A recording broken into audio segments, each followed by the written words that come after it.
tujuan audit. Tujuan audit ada di buku 1 tuh kan, ya, dari siklus ini. Tujuan auditnya apa? Kemudian kita lihat untuk mencapai tujuan audit itu, kita pikirkan langkah-langkahnya. Nah, di buku 2 ada langkah-langkahnya.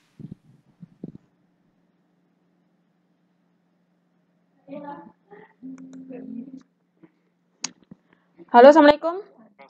Kak JNT, nah pakaian itu di mana? Di lorong Alfamart, Bang. Tamang di dalam. Oh, di Alfamart. Kalau di samping nyana? Ya, samping Alfamartnya tamang dalam majunya wetnya kan langsung berumpa rumah pagar merah. Oke. Gitu. Kasih, Bang. Belum tadi. Kita T. tentang laporan keuangan, ya, baik terkait transaksi, Aduh, apa jangan saldo dulu, maupun banyak susah penyajian dan pengungkapan. Menjadi tujuan audit umum kita. Kemudian kita turunkan menjadi tujuan khusus per saldo spesifik, ya. Dan dalam siklus ini akan menjadi tujuan audit terkait dengan pembelian persediaan karena kita perusahaan dagang, terkait dengan tujuan audit harga pokok penjualan karena itu nanti terkait dengan mekanisme penentuan cost of goods sold-nya, dan terkait dengan hutang usaha, ya. Aduh, Ini kita akan buat simpulan masing-masing akunnya dari tujuan audit yang kita sudah tetapkan. Kita eksekusi langkah-langkah auditnya, ada kertas kerjanya.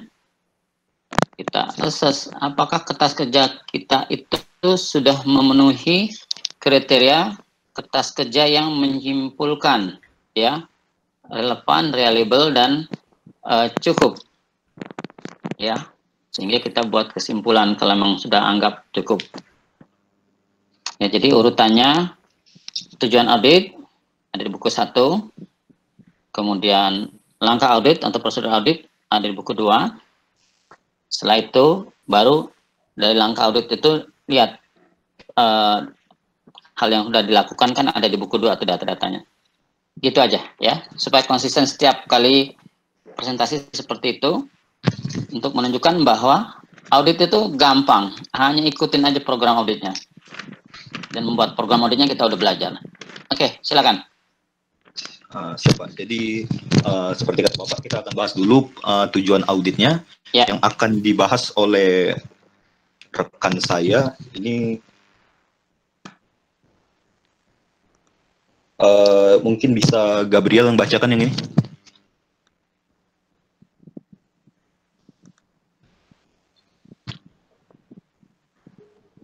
Iya. Untuk yang pertama itu dari persediaan, 1, semua persediaan yang dicatat memang benar ada pada tanggal neraca atau eksistensi. 2, semua persediaan yang ada telah dihitung dan dicantumkan dalam iktisar persediaan atau completeness.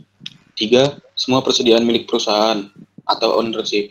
4, persediaan dinilai sesuai dengan prinsip akuntansi yang berlaku umum dan diterapkan secara konsisten atau valuation. 5, pos-pos persediaan telah diklasifikasi dengan tepat atau classification. 6, semua persediaan telah dicatat dengan visa batas pembelian dan penjualan pada akhir tahun dengan tepat, cut off. 7, jumlah rincian persediaan dalam kartu persediaan sesuai dengan buku besar atau mekanikal akurasi. Dan yang terakhir itu, semua persediaan yang dijadikan jaminan telah diungkapkan dengan lengkap dalam laporan keuangan disclosure.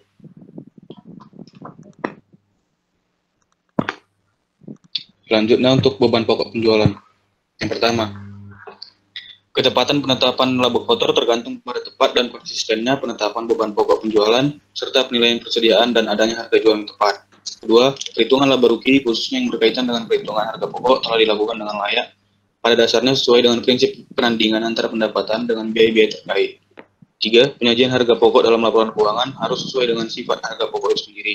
Misalkan, perdagangan manufaktur dan didukung dengan klasifikasi yang tepat, seperti classification, presentation, and disclosure. 4, pengeluaran barang yang terjual didasarkan atas persetujuan pejabat yang berwenang dan didukung dengan bukti-bukti yang cukup, serta benar-benar merupakan beban perusahaan. 5, semua beban pokok penjualan telah dibukukan dengan lengkap, serta tepat dalam visa batas pada periode yang bersangkutan.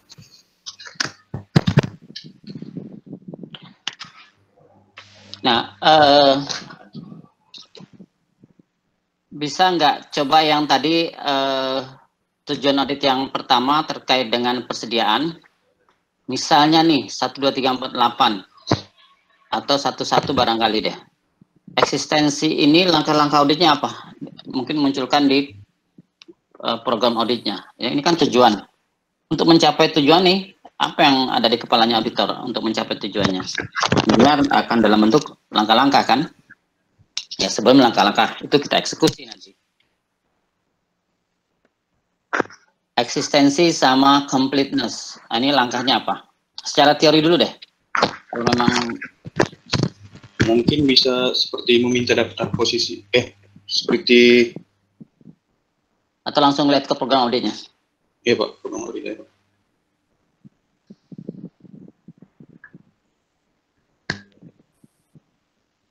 Ke yang buku 2. Ini ya Pak. Ya. Oke. Tadi ada eksistensi, bahwa persediaan itu memang ada. Yang kedua, completeness, bahwa semua persediaan itu dilaporkan di neraca. Kalau yang tadi, bahwa yang di neraca itu memang ada, kalau sekarang semua yang ada memang dilaporkan di neraca. Gimana tercermin di langkah-langkah ini untuk mencapai tujuan tadi? Mungkin sebelum bisa eksekusi. Ya. Mungkin bisa dengan prosedur seperti meminta daftar posisi persediaan yang mencakup nama barang, lokasi, kuantitas, dan harga per tanggal pengambilan persediaan, Pak. Itu dari poin 1. Itu tujuan audit yang mana itu? Eksistensi, Pak. Eksistensi kita meminta daftar. Berarti kan belum lihat barangnya itu. Mungkin itu melakukan perhitungan fisik, Pak. Jadi ya, nanti yang di sini, ya bagus. Ya, jadi sini meyakinkan ini nanti diposting di FF, Pak. Di kertas. Jadi meyakinkan adanya lengkapnya kita melakukan inventory taking. Ya, ini langkah 1 ini kita akan bisa membuat kesimpulan apakah inventory yang dilaporkan di balance sheet, statement of financial position, itu memang ada apa enggak? Kita lihat nanti pada saat perhitungan fisik persediaan.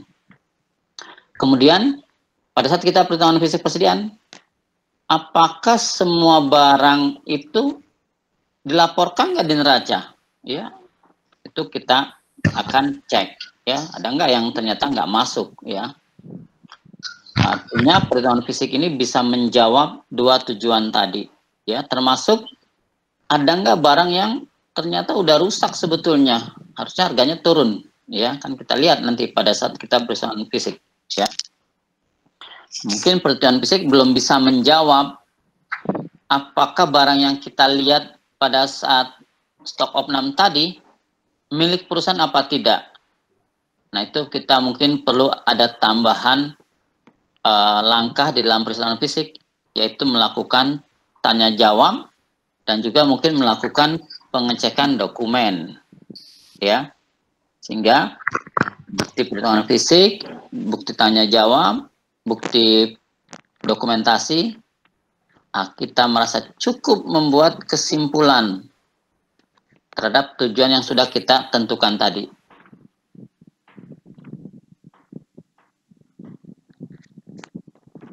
Halo Bang? Ya. Oh ya, oke.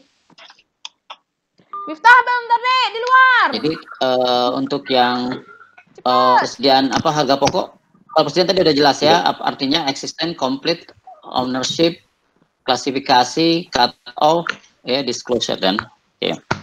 Sekarang beban pokok. Beban pokok penjualan untuk yang pertama itu ketepatan penetapan laba kotor tergantung pada tepat dan konsistennya penetapan beban pokok penjualan serta penilaian persediaan dan adanya harga jual yang tepat.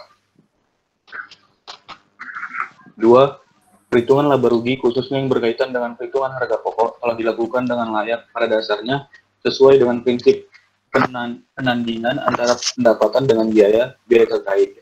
3. Penyajian harga pokok dalam laporan keuangan harus sesuai dengan sifat harga pokok itu sendiri, misalkan perdagangan atau manufaktur dan didukung dengan klasifikasi yang tepat.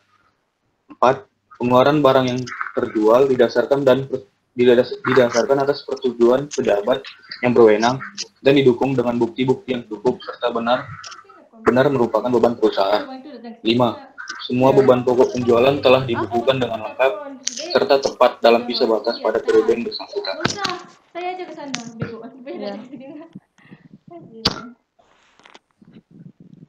Ya, lanjut.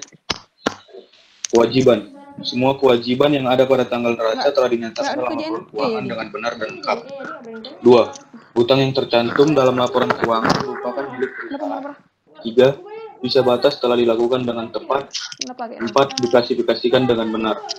5. Jelaskan secukupnya mengenai jaminannya, kewajiban gantung dan bersyarat, termasuk kemungkinan membayar pajak atau misalnya adanya komitmen penggantian atas kerusakan lingkungan hidup. Kemudian perjanjian yang penting sehubungan dengan pembelian aset tetap, masa berlaku letter of credit, dan lain-lain. Kemudian kewajiban yang besar dan tidak lazim yang timbul setelah tanggal neraca dan hal-hal penting lainnya. Ya, jadi itulah menjadi tujuan audit kita, sehingga berikutnya kita pikirkan bagaimana langkah untuk mencapai tujuan. Oke, sekarang program auditnya, langkah-langkahnya. Oke, tadi ya silakan. Nah. Oke, langkah 1. Langkah 1. Jadi ini salah satu cara untuk meyakinkan nilai persediaan per tanggal neraca adalah dengan melakukan pengambilan persediaan atau inventory taking. Hal-hal yang perlu diperhatikan dalam pengambilan persediaan. Nah, nanti ini diposting di FF1. Jadi yang pertama itu pelajari instruksi perhitungan persediaan perusahaan dan nilai kelayakannya, itu diberi centang, kita lakukan. Ya, misalnya ya, ini kita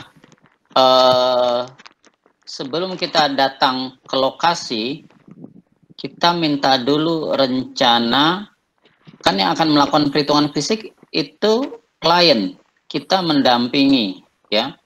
Kalau ada yang kurang mantap, kita menghitung sendiri, tapi kita nggak akan menghitung seluruhnya sendiri, ya karena kan persediaan itu banyak. Ya mungkin kita hanya sampel beberapa. Nah, kita minta dulu. Artinya kalau ini dia jual spring bed berbagai ukuran, nah kita mesti tanya dulu. Kok orang ini sih, itu cara menghitungnya, apakah gudang yang berantakan itu akan dihitung satu-satu? Oh, itu 3 hari nggak selesai itu, seminggu juga nggak selesai. Atau kita udah minta mereka buat rencana, jadi kelompokan, ya artinya kalau premium comfort 160 ada 262 unit, kumpulin satu tempat. Kemudian superior mungkin kumpulin satu tempat. Nah baru mungkin nanti mereka akan menghitung per kelompok-kelompok. Nah, itu rencana yang mesti kita setujui dulu sebelum berangkat ke lapangan.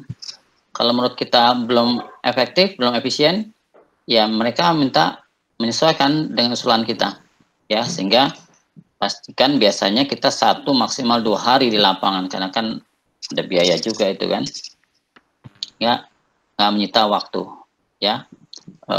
Pengalaman saya beberapa pengajar lah ya di STAN yang diminta SKK Migas untuk memeriksa persediaan perusahaan minyak, ya itu tahun lalu saya ke Exxon, bagus ya, mereka sudah mengelompokkan barang-barang walaupun hari terakhir ternyata ada beberapa barang yang nggak ketemu, yang harusnya saya udah pulang jadi tertunda sehari ya. Itu yang sudah bagus. Tahun sebelumnya lebih parah lagi karena naruhnya berantakan, artinya berjam-jam juga nggak ketemu tuh angkanya juga, berapa sih stoknya. Ya, itu menjadi catatan supaya diperbaiki tentunya. Nah, ini sebelum stock take, ya kita sudah minta dulu rencananya. Ya walaupun rencananya ternyata bagus, di lapangan bisa aja berbeda. Oke, ya jadi itu yang kita perlu pelajari dulu. Ya, naruh persediaannya berantakan apa, kalau enggak suruh rapikan dulu, ya sehingga auditor datang, hitungnya mudah, cepat, ya lancar. Oke, langkah berikutnya. Langkah berikutnya itu minta daftar posisi persediaan yang mencakup nama barang, lokasi, kuantitas, dan harga per tanggal pengambilan persediaan. Oke, itu mana sudah, coba lihat, tampilkan yang sudah diminta daftarnya. Daftar posisi. Halaman 80 tampilkan. Ini. Ya, ini sudah kita minta, ya. Nama, barang, ya, kode barang, jumlah, harga satuan rupiahnya ya. Oke. Ya. Berikut. Lalu yang ketiga, sebelum kegiatan perhitungan dilakukan, periksa ketelitian pelaksanaan prosedur pisah batas atau cut-off untuk penerimaan dan pengiriman barang dengan mencatat nomor terakhir dari laporan penerimaan barang, surat jalan, dan faktur penjualan. Nah, ini mana yang kita minta surat jalannya?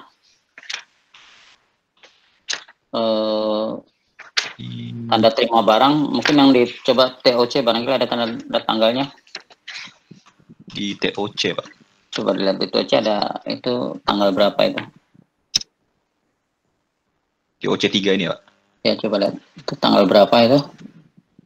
Ini adalah akhir bulan. Akhir bulan? Lalu 15. Oh, kelamaan ya. Ya, nggak apa-apa. Ya. Artinya, minimal kita yang bulan Desember aja tuh kita lihat ya, tanda terima barang, kemudian barang yang keluar. Oke, ya lanjut.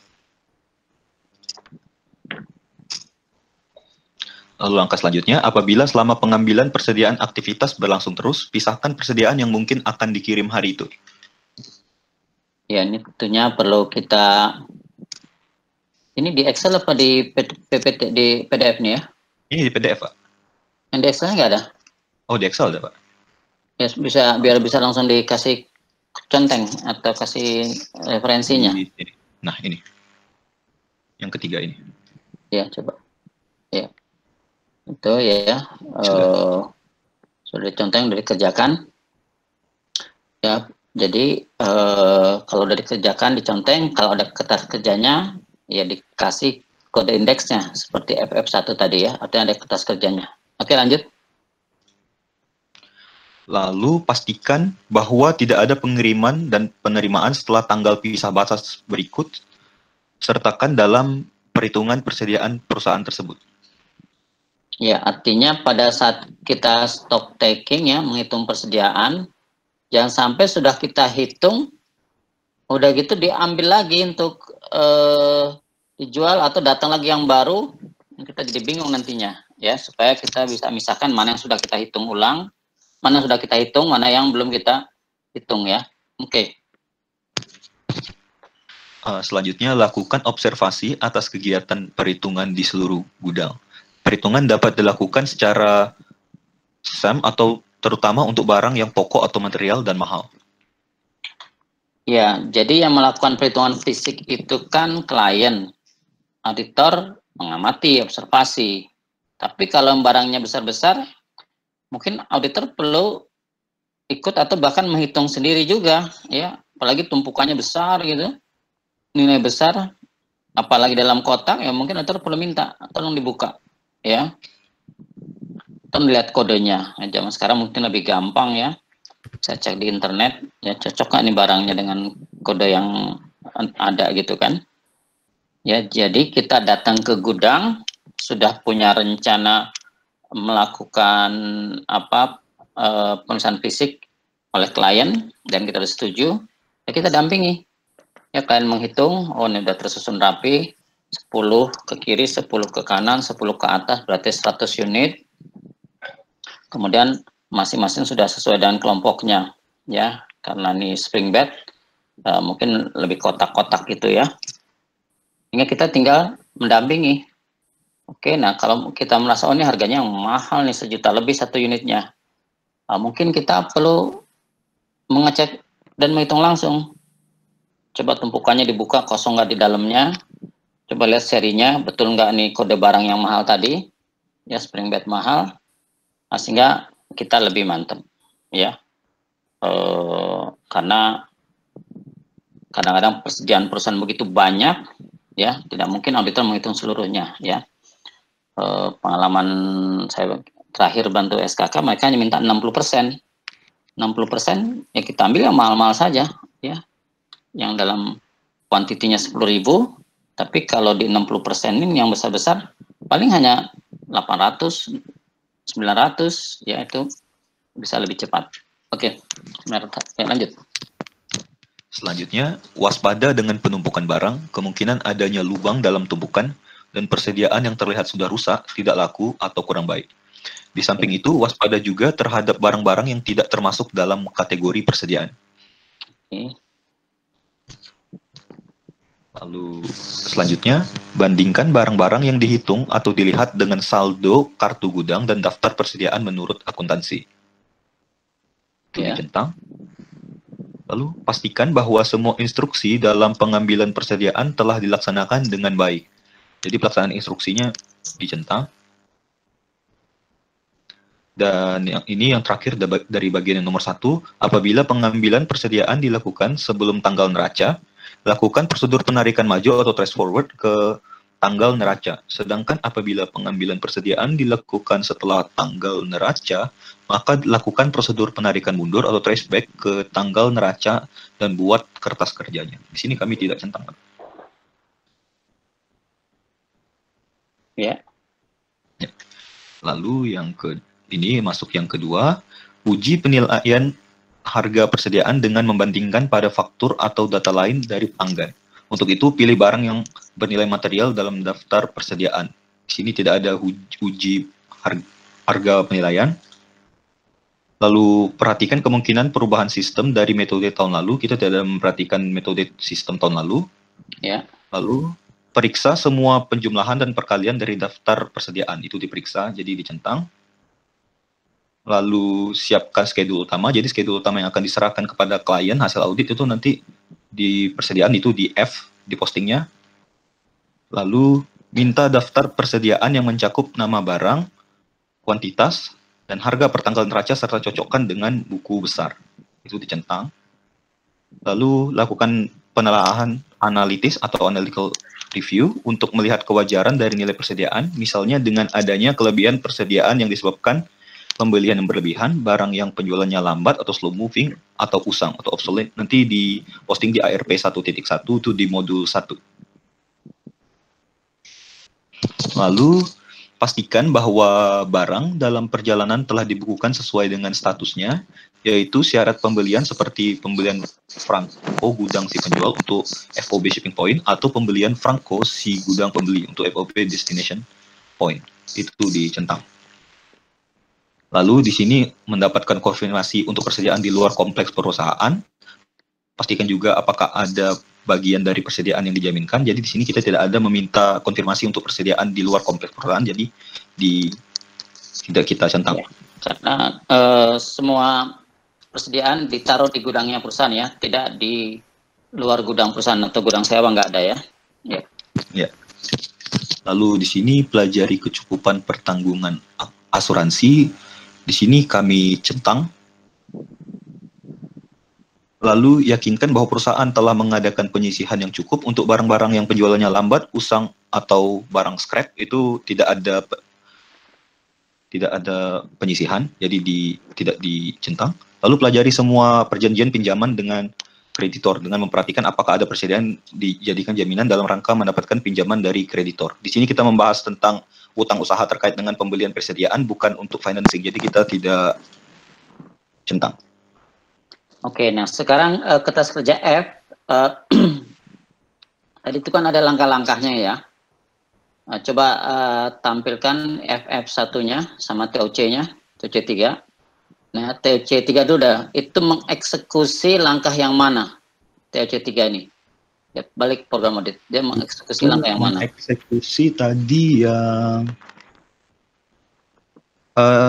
cut off tadi bisa tuh, ya. Cut off yang di sini.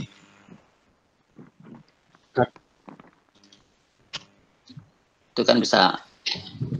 Kemudian TOC3 mengeksekusi, coba itu ABC apa tuh? Mathematical tadi kan ada juga tuh program. Coba lihat langkah berapa tuh mathematical. Mathematical accuracy itu ada di tujuan tadi ya Pak, yang di buku 1 itu ya. Di sini ada nggak langkahnya, ada nggak, coba. Mathematical accuracy. Pelajari minta daftar sebelum apabila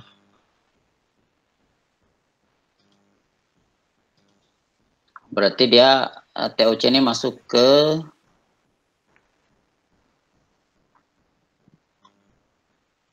di sini sih Pak, kalau di ya? TOC. Pembelian ya. Pembelian. Iya, di sini. Ya, memang TOC akan lebih banyak ke akun-akun rugi laba ya. Oke, kemudian FS1 deh, FS1. Nah, ini hasil kan ini eksekusi dari langkah yang mana nih? FF1. Ini tadi yang melakukan perhitungan fisik itu, Pak. Minta daftar, coba lihat balik lagi. Di sini tadi ada minta daftar. Iya. Sini minta daftar posisi keuangan. Kemudian melakukan perhitungan. Lakukan observasi itu.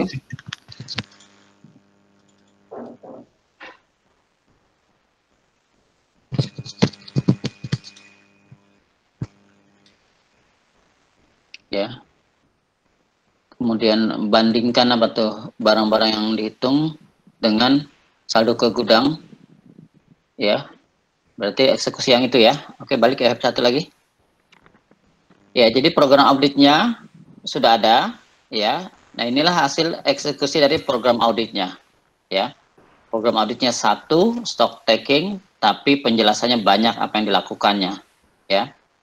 Dan ini dari daftar yang sudah diminta di halaman 80 ya, diambil kuantiti kartunya, kemudian dilakukan perhitungan realnya, dapat perhitungan real fisiknya, dan hasilnya ada selisih. Nah, bisa dijelaskan itu?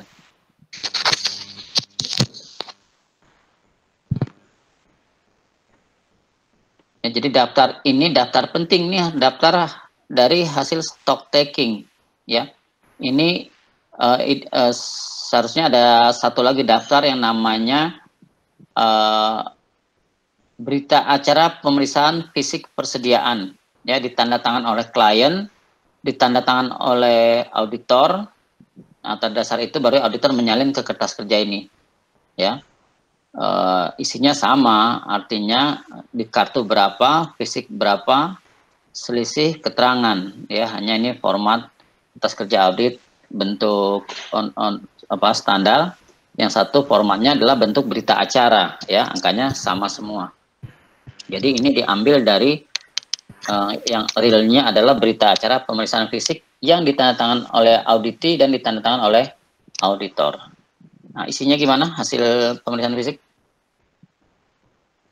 Di sini hasil pemeriksaan fisik, jadi ada empat pos yang berbeda. Itu dari mana informasinya? Coba di halaman 81 informasikan hasil pemeriksaan fisik. Di sini hasil pemeriksaan fisik itu ada ini. Ya. Oke. Jadi yang pertama ada empat pos yang berbeda, yakni yang di sini premium comfort. Ternyata yang berdasarkan catatan perusahaan itu 262, setelah dihitung ulang itu 272. Jadi beda 10. Nambah 10. Lalu di sini ada medium comfort 160 cm. Itu karena apa selisihnya informasinya? Yang ini karena adanya barang konsinyasi, Pak. Oke, nah, kasih di kertas kerjanya, tampilkan kertas kerjanya. Nih di sini, Pak. Konsinyasi, kasih keterangannya selisih karena konsinyasi. Oke ya. Artinya sudah ada penjelasan ya, termasuk mungkin auditor mengecek dokumen-dokumen konsinyasinya sehingga meyakinkan memang itu memang barang konsinyasi ya, sehingga auditor percaya ya. Dari penjelasan lisan, wawancara, inquiry, kemudian cek dokumen keluar masuknya barang konsinyasi, siapa yang nitip, tanggal berapa, bagaimana statusnya. Oke, lanjut lagi. Selisihnya lagi apa penjelasannya nomor 2? Perbedaan yang kedua itu ada medium comfort. Medium comfort berdasarkan berdasarkan catatan perusahaan itu 91. Ternyata setelah dihitung ulang itu cuma 41. Itu karena apa itu? Itu karena di sini pada tanggal 31 Desember membeli 50 unit medium comfort 160 cm dari PT Yuki. Nah, pesanan belum datang tapi udah dicatat duluan oleh pihak PETA. Padahal PETA menggunakan FOB destination. Seharusnya belum dicatat tapi udah dicatat duluan. Jadi harus dikeluarin. Ya, kertas kerjanya balik lagi ke Excel. Ya. Keterangannya apa itu? Sini keterangannya pesanan pembelian belum datang, Pak. Belum datang. Artinya ini harus dikoreksi ya. Tolong yang dikoreksi kasih warna kuning. Yang di sini ya Pak? Yang kalau konsinyasi kan berarti tidak koreksi kan, kasih warna hijau aja, nggak perlu dikoreksi. Berbeda tetapi tidak perlu koreksi. Nah yang koreksi kasih warna kuning aja. Artinya ini perlu koreksi. Nah ini koreksinya gimana? Masuk ke usulan koreksi. Usulan koreksi itu medium comfort. Ya. Medium comfort itu ini Pak, yang ke-7. Nomor 7. Oh. Mau apa kelompok 2 terakhir nomor berapa? Itu kelompok 2 terakhir nomor 6 Pak, 1 sampai 6. Jadi saya lanjutinnya ke-7. Kami lanjutinnya ke-7. Coba lihat, coba munculkan koreksi nomor kelompok 2. Kelompok 2 ini kami ada di sini Pak. Sini. Nah. Koreksi. Di sini 1 sampai 6. Sebentar, 1 apa? 1 untuk mencatat yang PD rambutan. Oke. Yang kedua, Bang Bini. Bang Bini. Yang ketiga. Yang ketiga di sini ya red yang belum diterima dari PT Horas Pak, oleh PT Horas. Ya.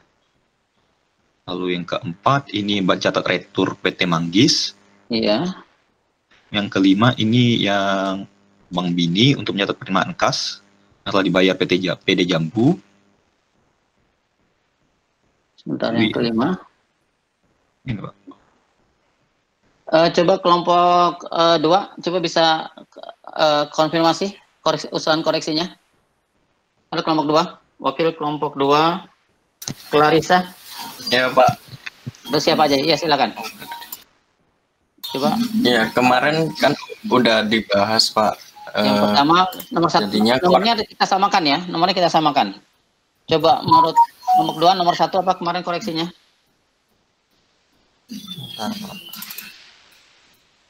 Ya, tolong semua juga samakan nomor ya. Jadi nomor koreksinya harus sama supaya kita bahasnya mudah. Iya Pak, sama nomor 1. Nomor 1 sama, nomor 2? Nomor 2 sama. Oke. Nomor 1 sama, nomor 2 sama, nomor 3? Nomor 3 sama Pak. Sama, oke. Nomor 4? Kayaknya beda. Iya, nomor 4 ada beda di inventory. Nomor 5 ingat saya. Bang Bini ya. Nomor 4 itu yang sama hanya 19 Iya. Oh, ini bukan 100 juta nih, belum sama nih. Iya, yang 100 juta harusnya 40 juta kalau nggak salah. 40 juta itu, kalau nggak salah 40 juta. Itu nomor 5 diganti ke nomor 4 jadinya. Tolong disamakan ya. 5 Kode koreksi juga sama, angkanya juga disamakan. Kalau merasa tidak cocok, kita diskusikan. Ini nomornya bukan nomor 5 Bang Bini, ganti nomor 4 dulu.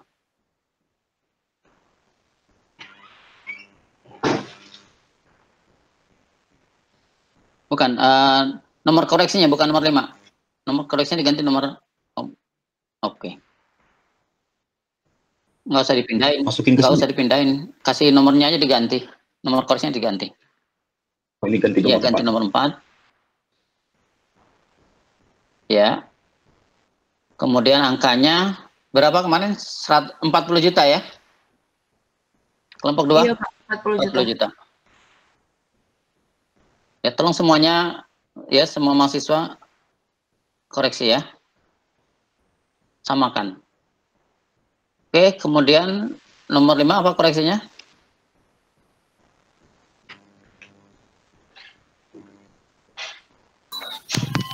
Sebentar Pak. Ini kalau ini nomor Bang Bini nomor 4, ini nomor berapa Pak? Nomor 5 berarti itu. Sales itu nomor 5 ya? Halo kelompok 2? Kemarin digabung sih Pak. Ya, sales return itu nomor 4 PT Manggis sama-sama PT Manggis sama yang 40 juta itu digabung kemarin. Oh, itu sama nomor 4 juga. Oke, nomor 4. Oke. Jadi nomor 4 jurnal koreksinya cash Bang Bini terhadap akun receivable PT Manggis 40 juta. Lalu bawahnya debit retur penjualan PPN keluaran atas terhadap akun receivable PT Manggis 21 120 sama COGS terhadap inventory 16 juta. Itu nomor 4. Oke, kalau gitu entar coba balik lagi. Nomor 3 tadi terakhir apa nomor 3? Iya. Sales revenue, VAT sama accounts receivable ya. Ini yang PT apa Flora ya? Oras. Oke, Oras. Oke, kemudian nomor 4 ini ada 2 jurnal. Yang pertama adalah yang pembayaran Bank Bini ya. Ya, 140 juta. Yang kedua adalah sales return-nya.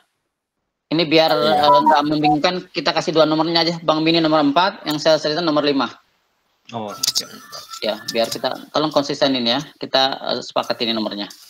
Nomor 5 ya, biar masing-masing ada nomornya. Karena ada 2 jurnal. Ya, ini yang satu pembayaran kas, satu return-nya ya. Ini hasil konfirmasi sebelumnya ya.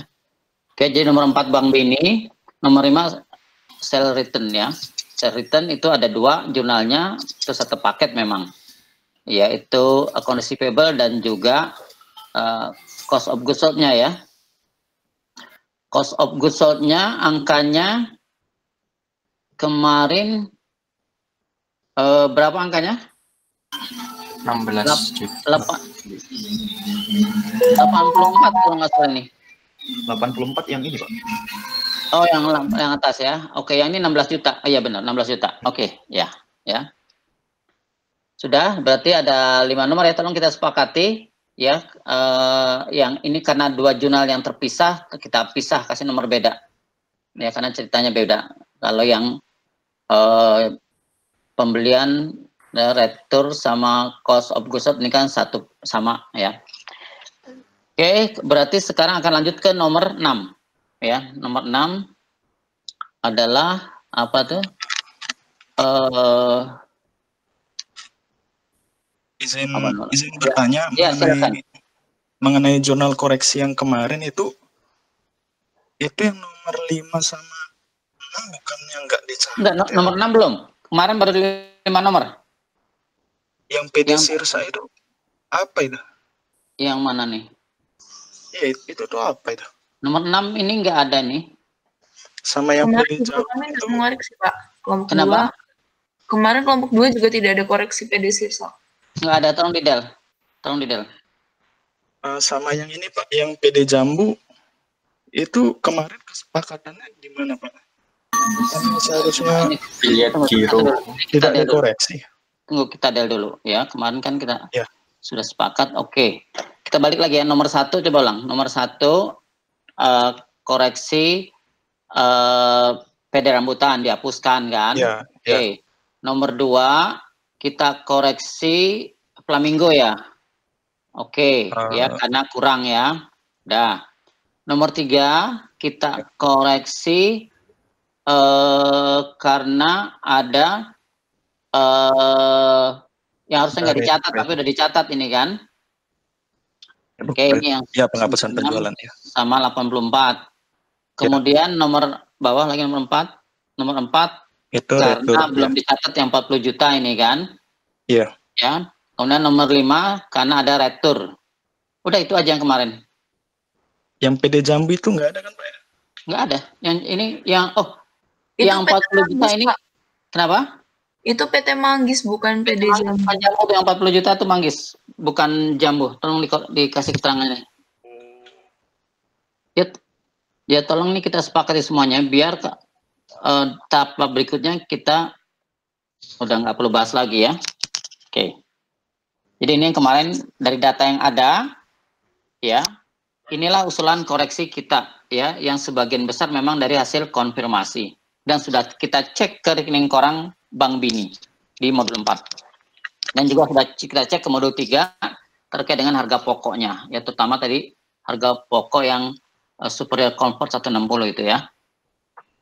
Baik, Pak. Oke. Ada lagi yang mau dikonfirmasi yang lain teman-temannya nih? Clear ya, 5.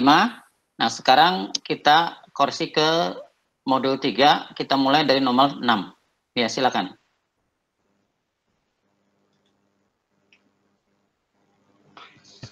Berarti ini 4 ya? Yang mana? Ini 5 ya. Yang mana nih? Berarti nomor 6 mulainya. Kan tadi udah 5 nomor. Kalau yang udah dikoreksi di sebelumnya, ikutin nomor sebelumnya. Dan di sini dikasih warna putih aja, artinya udah dikoreksi sebelumnya. Yang nggak usah diwarnain. Dia muncul tapi udah dikoreksi sebelumnya.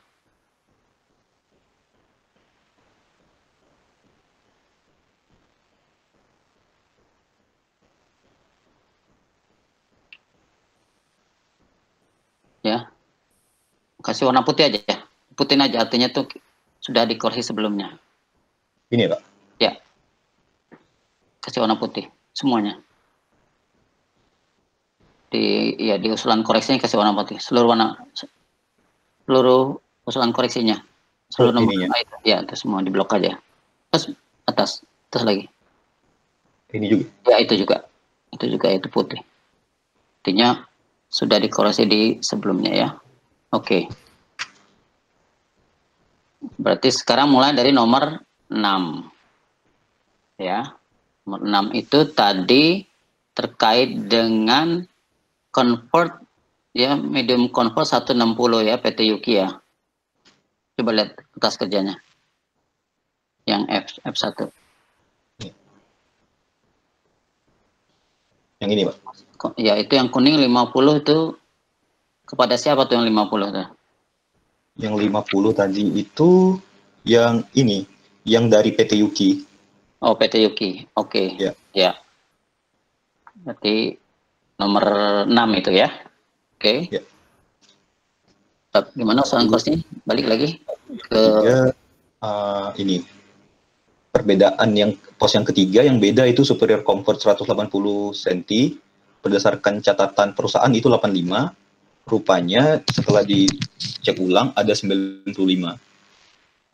Superior comfort ini pada tanggal 31 Desember 2012 telah dikembalikan 10 unit superior comfort yang dibeli oleh PT Manggis karena dikembalikan oleh PT Manggis karena cacat. Dan returnya ini dikembalikan di luar jam kerja PT Peta, jadi ditaruh di luar dan belum dicatat. Ini kan udah dikoreksi di modul 2 kan? Yang ini ya kan PT Manggis tadi yang di modul 2. Udah PT Manggis tadi. Iya. Ya udah itu, ya. Berarti udah clear itu. Ya. Karena di waktu di modul 2 sudah kita koreksi. Di modul 3 kita warna putih aja kalau mau dimunculkan.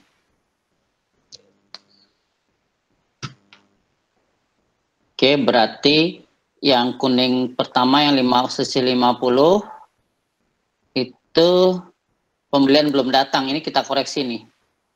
Ya, belum datang kok sudah kita catat. Berarti kan kita PT Peta terlalu cepat mencatat. Barangnya belum ada kok sudah dicatat. Nah, ini coba lihat di usulan koreksi yang 50 ini. 50 itu yang ini, Pak. Ya, berarti itu nomor 6 ya. Ya. Jadi udah dicatat 47.500 debit inventory kredit utang. Harusnya belum dicatat sehingga usulan koreksinya dibalik. Ya, hutangnya di debit, inventory-nya di kredit. Nomor 6. Oke, ya. Balik ke FF1. Itu kasih keterangan aja biar nggak bingung deh di sampingnya usulan koreksi nomor 6. Nah, ya. Iya. Di kanan lagi di kolom G. Ya, situ. Koreksi nomor 6. Oke.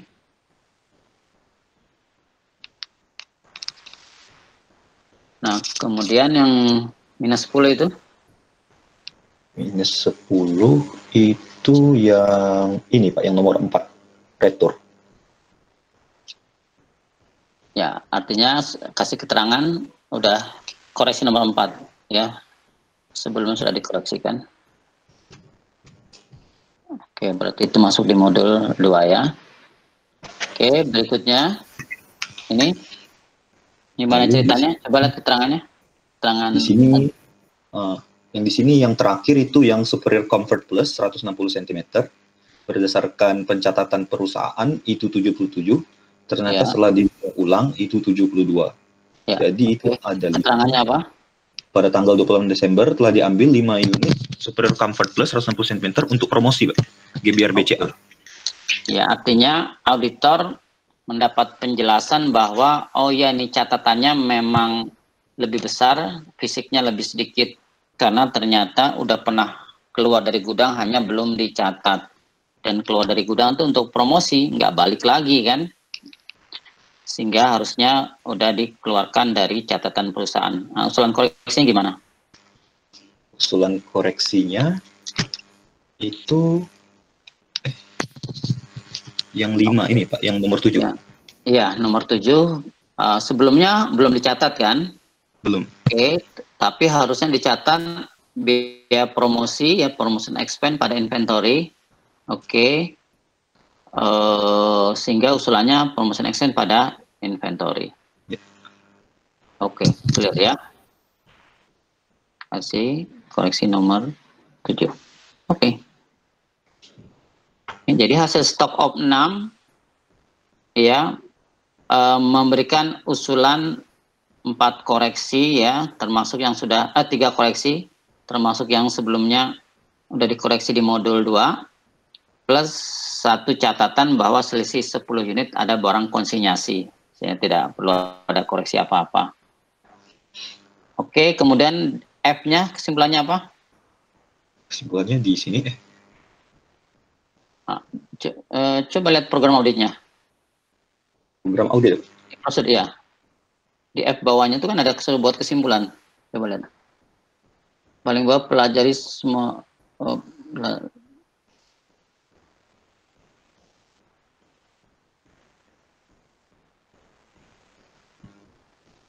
Mungkin ini Pak yang siapkan schedule utama ini Pak.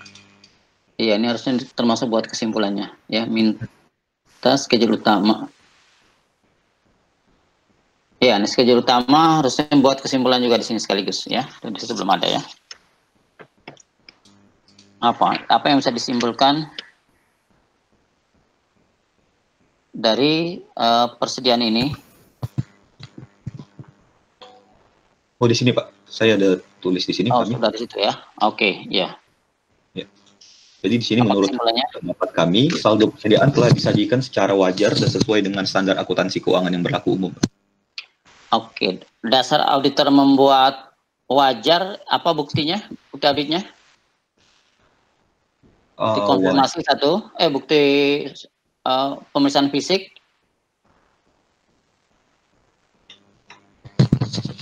Wajar itu dengan setelah dilakukannya pemeriksaan fisik itu Pak? Iya, pemeriksaan fisik. Pemeriksaan fisik baru bisa membuktikan tujuan terkait dengan eksisten, lengkap, valuation bisa, ya, karena melihat barang usang apa enggak, slow moving apa enggak. Tapi belum bisa membuat kesimpulan ownership, sehingga auditor perlu mengecek dokumentasi terkait dengan kepemilikan persediaan. Seperti konsinyasi itu sendiri kan, setelah dicek ke dokumentasinya juga, karena ada selisih, tentu harus dicek dokumentasinya. Oh, ternyata ini konsinyasi, keluarkan, karena bukan milik perusahaan. Ya, jadi pemeriksaan fisik seperti pemeriksaan konfirmasi, belum bisa membuat kesimpulan wajar, harus ada bukti lainnya. Makanya audit kan bilang kombinasi bukti. Ya, jadi auditor kombinasi bukti baru buat kesimpulan wajar. Ya, kalau konfirmasi kemarin, kombinasi buktinya adalah konfirmasi kalau piutang, kombinasi buktinya konfirmasi plus pemeriksaan dokumentasi plus perhitungan estimasi piutang tak tertagih. Baru auditor bisa menyimpulkan piutang ini wajar, disajikan sebesar net realizable value. Piutang itu ada, semua yang ada sudah dicantumkan dalam neraca sebesar nilai yang dapat ditagih. Ya, dan itu memang milik perusahaan. Persediaan juga sama. Hasil konfirmasi belum bisa menjawab ownership. Ownership-nya dengan memeriksa dokumentasi. Kemudian kombinasi bukti itulah baru auditor bisa membuat kesimpulan wajar. Dan itu buktinya sudah ada di kertas kerja. Ya, berita acara pemeriksaan fisik diasumsikan sudah ada ya, karena sudah disalin ke kertas kerja. Kemudian juga pemeriksaan dokumen ya, tadi melekat di TOC juga. Sehingga itu auditor bisa membuat kesimpulan bahwa persediaan oke. Oke, lanjut. Pak, mohon maaf Pak, izin bertanya dulu Pak. Ya. Mengenai kesimpulan pemeriksaan ini, di awal banget kan udah ada deal kalau batas materialitasnya itu 3% dari laba bersih. Nah, itu tuh dialokasiin ke semua akun atau bagaimana Pak? Jadi misalnya, apa total audit nanti? Karena dari audit piutang kemarin pun udah nggak wajar kalau misalnya total. Ya, jadi di perencanaan tentang materialitas, itu kan kita ambil materialitas dari laba bersih sebelum pajak kan, ya. Nah, itu akan dialokasikan ke masing-masing akun, ya, sehingga nanti akan dilihat. Jadi akun itu apakah kalau dia sampel tentu akan ada perhitungan sampling errornya, ya, misalnya dikasih kali 2 kali lipat misalnya, ya. Nah, dari hasil alokasi itulah baru auditor nanti akan membandingkan apakah persediaan itu kemarin kita sudah alokasikan belum kan? Halo? Ya, jadi kemarin baru kita total materialitas itu harusnya kita alokasikan ke piutang, ke persediaan, ke aktiva tetap, ke akun-akun. Itulah dasar kita nanti melakukan penilaian apakah koreksi kesalahan ini melebihi batas materialitas apa tidak. Kalau melebihi, mereka wajib koreksi. Kalau enggak, kita akan kualifikasi. Ya, seperti itu. Tapi karena sekarang kita nggak tahu caranya, jadi nanti di kesimpulan pemeriksaan kita bilang tidak material karena gimana Pak? Di kesimpulan pemeriksaan tidak material. Salah, tidak wajar. Kita asumsikan, kalau kita ada usulan koreksi, kita asumsikan koreksi kita diterima. Sehingga kita membuat kesimpulan wajar. Sementara kita memberikan koreksi wajar dulu karena kita asumsikan diterima.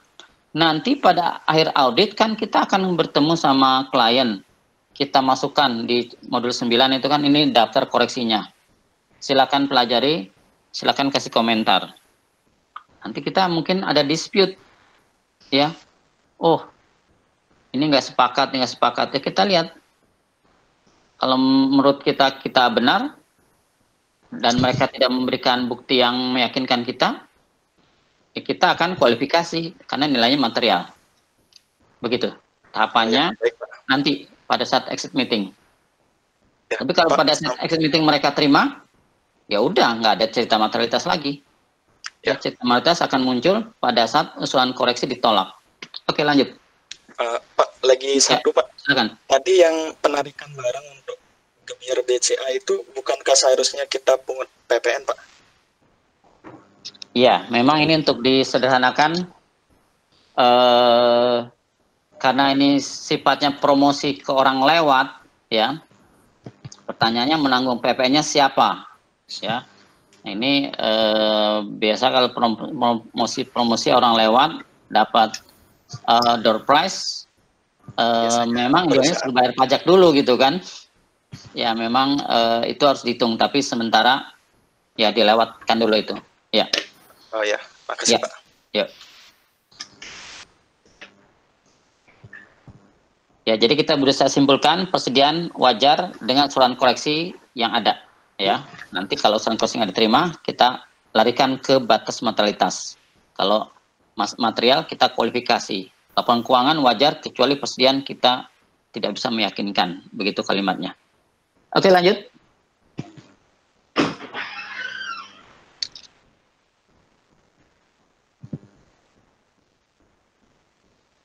Ya, kelompok 3. Jadi sementara ada tambahan 2 koreksi ya. Koreksi nomor 7 dan koreksi nomor 6 dan koreksi nomor 7. Ya, nomor 6 terkait dengan utang usaha Dan nomor 7 terkait dengan promosi. Ya. Iya, Pak. Ke prosedur audit harga pokok.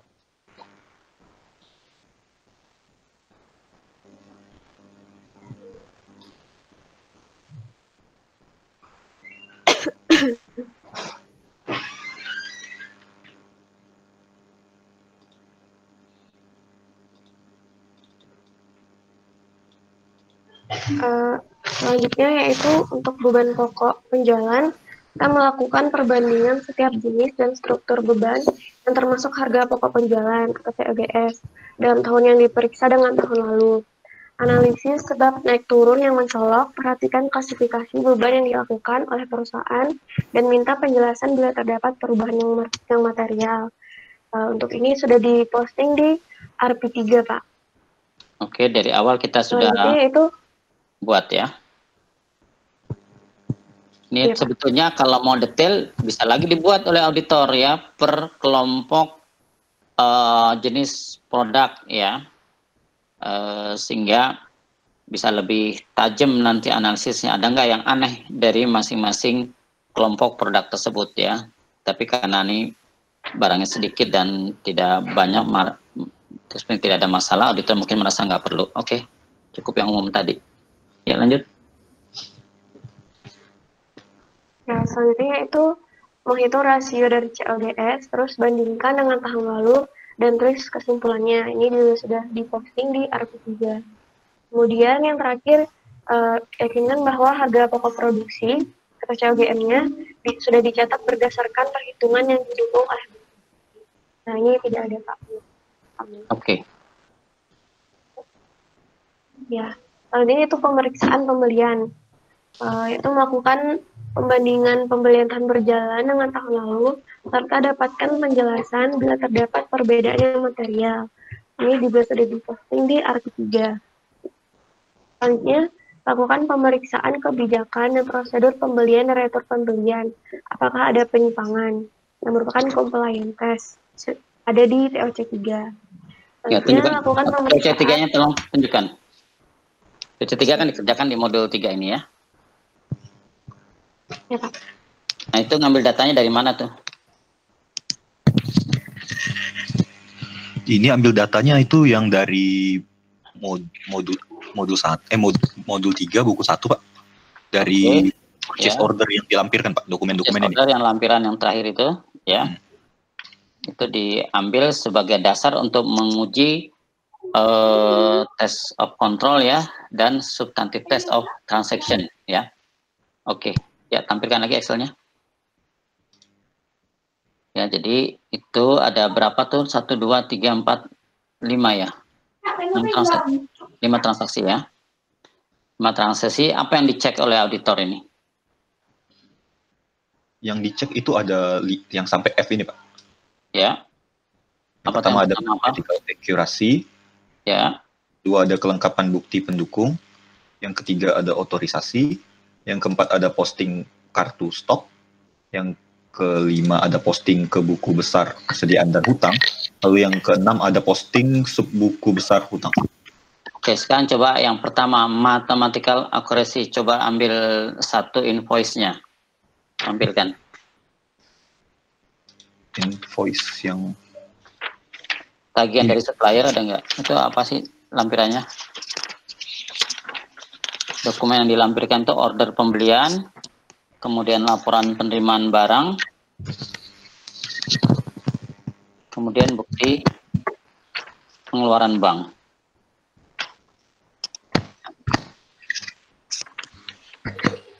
Tagihan suppliernya nggak ada ya. Artinya sementara akan dihitung quantity kali harga ya dari semua dokumen ini, dan kesimpulannya oke, nggak ada yang salah.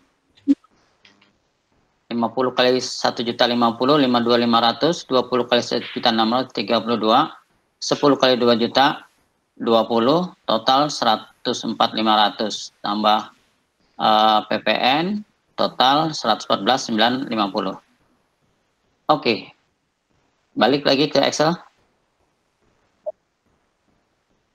Ya, jadi yang pertama mathematical accuracy sudah dicek dan oke semua tuh dari 5 dokumen tadi ya. Oke, kemudian yang kedua kelengkapan bukti pendukung. Mana coba silakan bukti pendukungnya.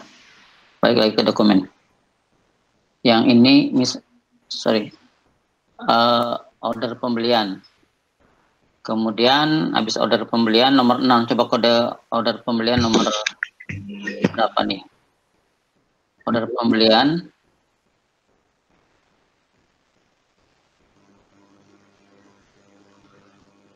laporan penerimaan barang, klop nggak tuh? Coba order pembelian yang nomor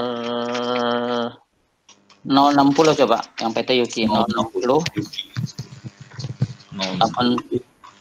ya, 060 laporan penerimaan barangnya ini Pak, yang tanggal 18 Oktober sama nggak?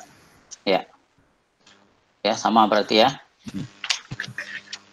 Kemudian harusnya ada invoice, ini nggak ada invoice-nya ya, nggak ada tagihannya ya, nggak ada fakturnya.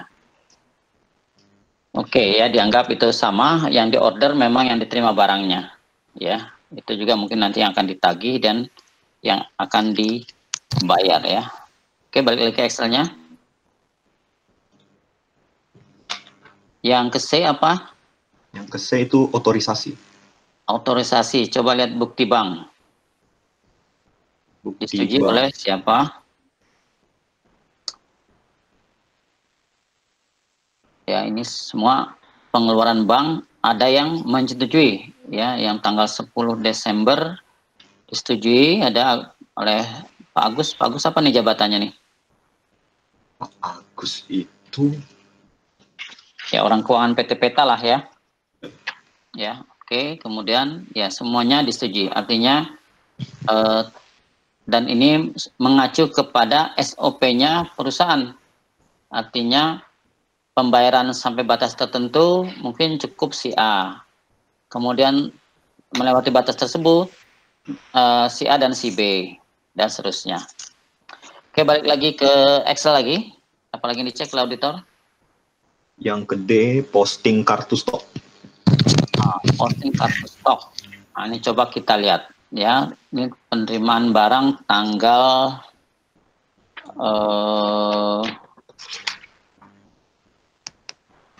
misalnya penerimaan barang tanggal 18 Oktober yang dari PT Yuki 50 unit. Nah, kartu stoknya dianggap sudah diposting kartu stoknya dengan benar ya, ini nggak ada datanya di sini ya. Ya, dianggap auditor sudah ngecek ini bahwa yang penerimaan barang dari PT Yuki Superior Comfort 160 kuantitas 50. Nah, kita cek ke kartu stoknya tanggal 18 Oktober ada nggak tambahan 50, ada nggak tambahan 20 untuk Comfort 180, ada. Oke, balik lagi ke Excel ya. Artinya barang yang diterima dicatat completeness ya. Kemudian yang D tadi yang D sekarang yang E. Yang E itu posting ke buku besar persediaan dan hutang. Ya, ini juga sama ya, artinya kita harus lihat jurnalnya apakah tanda terima barang ini ada invoice-nya, akan kita catat debit inventory, kreditnya hutang kepada PT Yuki. Dianggap sudah kita cek dan ada. Demikian juga pada PT Flora, Mahoni, Ova, dan Yuki. Oke, yang F. Yang F itu posting ke sub buku besar hutang. Oh iya, posting ke sub buku besar. Buku besar kalau nggak salah ada subnya ya. Sebentar, ada nggak? Nah, ini ada nih, halaman 82. Coba kita lihat di halaman 82, yang misalnya yang ke Flora ya, ke Yuki tanggal 30 Desember, FF 176. Ada nggak itu FF 176?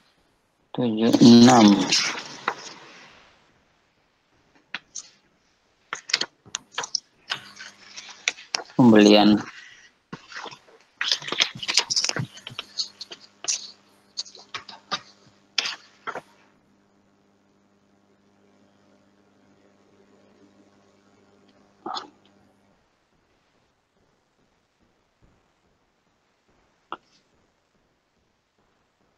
Nah, ini ya. Pembelian 52.500. Ya, ada ini nggak dilampirkan aja apa invoice-nya ya. Tapi ini ada laporan penerimaan barang yaitu supplier comfort 160 50 unit. Ini memang di order yang nomor ordernya 0084 ya kepada PT Yuki medium comfort. Oh, ini medium comfort. Ya, ini diasumsikan ini nggak ada dokumen lainnya, tapi intinya posting itu sudah dilakukan, yaitu dengan di jurnal debit persediaan, kreditnya hutang strip PT Yuki. Ya, persediaannya strip sesuai dengan persediaan yang diterima. Ya, misalnya di sini diterima supplier comfort, tentu dicatat di buku besarnya supplier comfort. Oke, lanjut berikutnya. Excelnya sudah semuanya. Oke. Ya, artinya auditor setelah mengecek dokumen invoice dari customer yang ada lampiran tanda terima barang, yang ada lampiran order dari PT Peta, kemudian termasuk juga mungkin mengecek bukti bayarnya kalau nanti ada pembayarannya ya, sehingga bisa menyimpulkan nggak ada masalah ini. Ya, artinya semua transaksi pembelian telah dilaksanakan dan dicatat sesuai dengan sistem dan prosedur yang telah ditetapkan perusahaan. Oke, lanjut.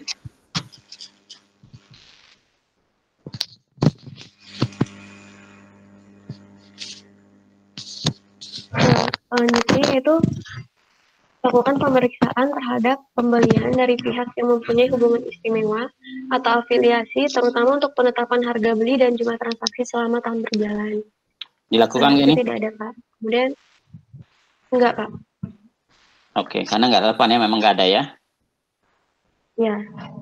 Kemudian, lakukan pemeriksaan atas pembelian secara acak pada tahun berjalan dengan memperhatikan faktur pembelian, baik jumlah, harga, syarat pembelian, dengan mencocokkan pada pesanan pembelian atau purchase order, dan laporan penerimaan barang atau receiving report. Itu ada di TOC 3, Pak. Kemudian, untuk retur pembelian, perhatikan memo debit baik jumlah maupun harga dengan mencocokkan pada pesanan pembelian, laporan penerimaan barang, dan faktur pembelian. Itu ada, Pak. Selanjutnya, periksa kebenaran perhitungan matematis pada faktur pembelian dan memo debit juga sudah. Periksa kebenaran PPN masukan atas pembelian barang atau jasa kena pajak juga sudah. Kemudian lakukan pisah batas atas pembelian dan retur pembelian selama 7 hari sebelum dan setelah tanggal neraca, dan yakinkan bahwa transaksi telah dicatat pada periode yang tepat. Ya, untuk tanda terima barangnya, ya kita cek, minta dokumen barang pada akhir tahun dan pada awal tahun berikutnya ya. Oke, lanjut. Ya, Pak. Untuk mencatat nomor dan tanggal dari laporan penerimaan barang dan bandingkan dengan yang tercatat pada buku pembelian itu ada, tapi untuk catat nomor dan tanggal dari laporan pengiriman barang retur dan bandingkan dengan yang tercantum pada buku retur pembelian itu tidak ada, Pak. Ya, artinya nggak ada buku retur ya. Ya. Selanjutnya, apabila pembelian telah dicatat untuk barang yang masih berada pada gudang penjual, maka periksa kontrak pembeliannya. Itu juga tidak ada, Pak. Kali itu buat kesimpulan dan komentar hasil pemeriksaan itu sudah diposting di F. Oke, bagaimana kesimpulan di F-nya? Buka yang F-nya.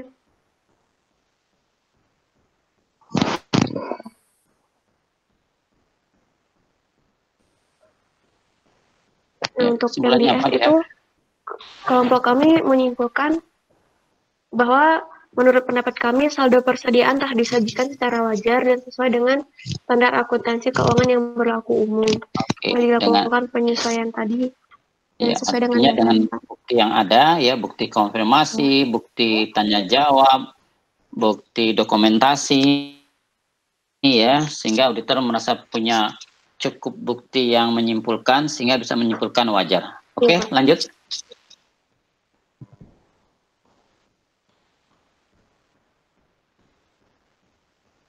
Utang usaha yang terakhir? Ya, selanjutnya itu prosedur audit untuk utang usaha. Yang pertama, minta daftar utang usaha, periksa saldo masing-masing kreditor ke buku utang, kemudian lakukan rekonsiliasi Tunggu dulu, dengan saldo buku. minta daftar utang usaha itu daftar utangnya di halaman 82, tunjukkan dulu halaman 82. Utangnya hanya kepada 2 PT ya, yang masih terbuka ini ya, oke? Iya. Saldonya 186 dan 101 ya, oke. Lanjut, Kemudian tentukan saldo yang akan dikonfirmasi dan kirimkan surat konfirmasi kepada kreditor. Itu ada ini sudah dilakukan belum? MM1 dan sudah dilakukan? Sudah ada di modulnya. Oke, dan sudah ada jawabannya. Coba lihat.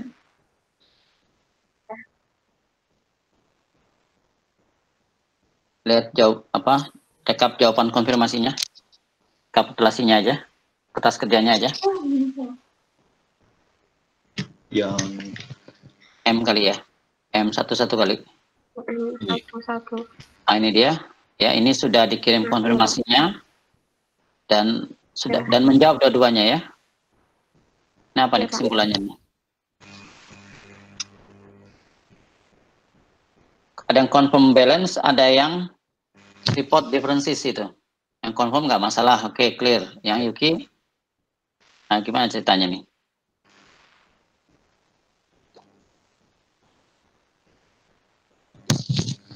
Jadi yang Yuki ini Pak, berdasarkan klien itu catatnya 101 juta. Oke. Sedangkan dikonfirmasi itu di buku 2 halaman 53.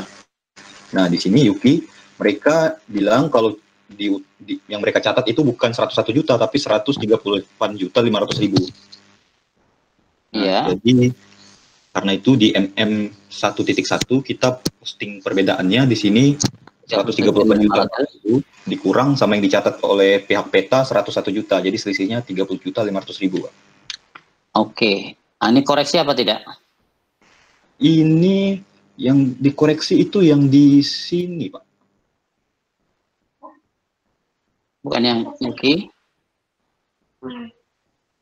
Kan isinya beda yang ini.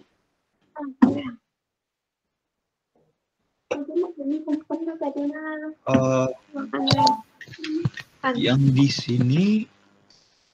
Nah, ini yang benar Yuki, apa yang benar PT Peta ini? Yang benar PT Peta, Pak. Kenapa PT Peta benar dan buktinya apa? Sebentar, nggak salah di rekening koran. Coba buka rekening koran. Modul 4. Halaman 105. Ada nggak pembayaran 37.500 itu? Rekening koran di sini ada. Ini. Di buku bank perusahaan. Ini. Oke. Ternyata oleh PT Peta sudah bayar, tapi belum dicairkan. Yuki belum dicairkan. Ya, bilet gironya belum dicairkan. Itu urusannya PT Yuki. Yang jelas PT Peta sudah menyerahkan bilet giro tertanggal 28. Ya. Artinya itu urusan PT Yuki mungkin terselip barangkali di sana. Sehingga PT Peta sudah benar, tidak perlu koreksi. Berarti di Excel-nya tolong dikasih keterangan, tidak perlu koreksi. Ditanya Pak. Ya silakan. Ini kan kasusnya sama ya Pak, seperti yang PD Jambu transaksi dengan PT Peta. Cuma di PD Jambu itu di dalam fakturnya tertulis bilet giro tidak akan dianggap sebelum dicairkan, apa? Betul. Ya, sebelum cair. Artinya kalau misalkan seperti ini kan artinya si PT Yuki-nya udah benar Pak. Maksudnya PT Petanya oleh catatan PT Yuki memang belum bayar karena belum dicairkan, belum cair bilet gironya. Bagus. Jadi begini, pembayaran itu kan ada 3. Pertama, pembayaran cash tunai selesai. Ya, pokoknya begitu diterima uang tunai, dicatat nggak dicatat, udah selesai urusan perusahaan. Harusnya kan dicatat, ya. Debit PT Yuki, kredit cash tunai. Yang kedua, bayar dengan bilet giro.